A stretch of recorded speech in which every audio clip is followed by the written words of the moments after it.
Un jour de Pâques, je sortis. Un enfant de 4 ans environ, au visage de fête, vint à ma rencontre. La grâce de Dieu rend les enfants joyeux.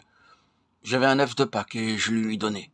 Plein de bonheur, l'enfant courut auprès de son grand-père pour lui montrer le cadeau. Et voici que pour cette chose insignifiante, je reçus de Dieu une immense joie. Je ressentais l'amour pour toute créature et je sentais l'Esprit de Dieu dans mon âme. Revenu à la maison, je pris longuement avec des larmes, dans une profonde compassion pour le monde. Si l'Esprit Saint habite dans une âme, l'homme reconnaît en lui le royaume de Dieu. Luc 17, 21. Tu dis peut-être pourquoi donc n'ai-je pas une telle grâce? C'est parce que tu veux vivre selon ta volonté propre et tu ne veux pas t'abandonner à celle de Dieu. L'âme doit être remplie d'un amour si extraordinaire pour Dieu que l'esprit, libéré de toute autre préoccupation, reste avec toutes ses énergies et sans interruption en Dieu.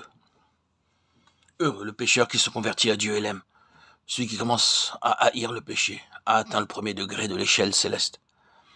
Si les désirs de péché ne t'assaillent plus, alors tu as atteint déjà le deuxième degré. Mais celui qui, dans le Saint-Esprit, connaît déjà l'amour parfait à l'égard de Dieu, est arrivé à un point élevé de l'échelle du ciel. Ceci cependant arrive rarement.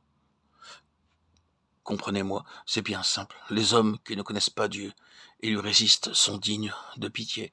Mon cœur souffre pour eux et mes yeux versent des larmes. Tant le paradis que l'enfer sont bien visibles pour nous. Nous les avons découverts dans le Saint-Esprit. N'est-ce pas le Seigneur lui-même qui a dit « Le royaume de Dieu est en vous » Luc 17, 21. C'est maintenant que commence la vie éternelle. C'est maintenant que nous jetons également la semence des éternels tourments. Je vous en prie, mes frères, faites-en la preuve. Si quelqu'un vous offense, vous calomnie, vous enlève ce qui vous appartient, et même s'il est un persécuteur de la Sainte Église, priez Dieu et dites « Seigneur, nous sommes tous tes créatures, aie pitié de tes serviteurs, et amène leur cœur à la pénitence. » Alors tu sentiras la grâce dans ton âme. Certes, au début, tu dois t'efforcer à aimer tes ennemis, mais le Seigneur, voyant ta bonne volonté, t'aidera en toutes choses. Et l'expérience elle-même t'indiquera le chemin. Qui par contre médite de mauvaises choses contre ses ennemis ne peut posséder l'amour et donc connaître Dieu.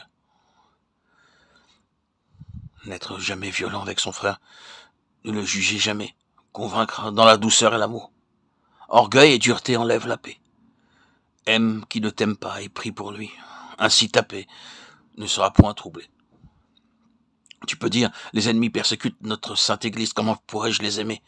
Écoute-moi, ta pauvre âme n'a pas connu Dieu, elle n'a pas reconnu combien il nous aime et avec quel désir il attend que tous les hommes fassent pénitence et aient la vie éternelle. Dieu est amour. 1 Jean 4,8. Il envoie sur terre l'Esprit Saint qui apprend à l'âme à aimer les ennemis et à prier pour eux, afin qu'ils soient sauvés eux aussi. Voilà le véritable amour.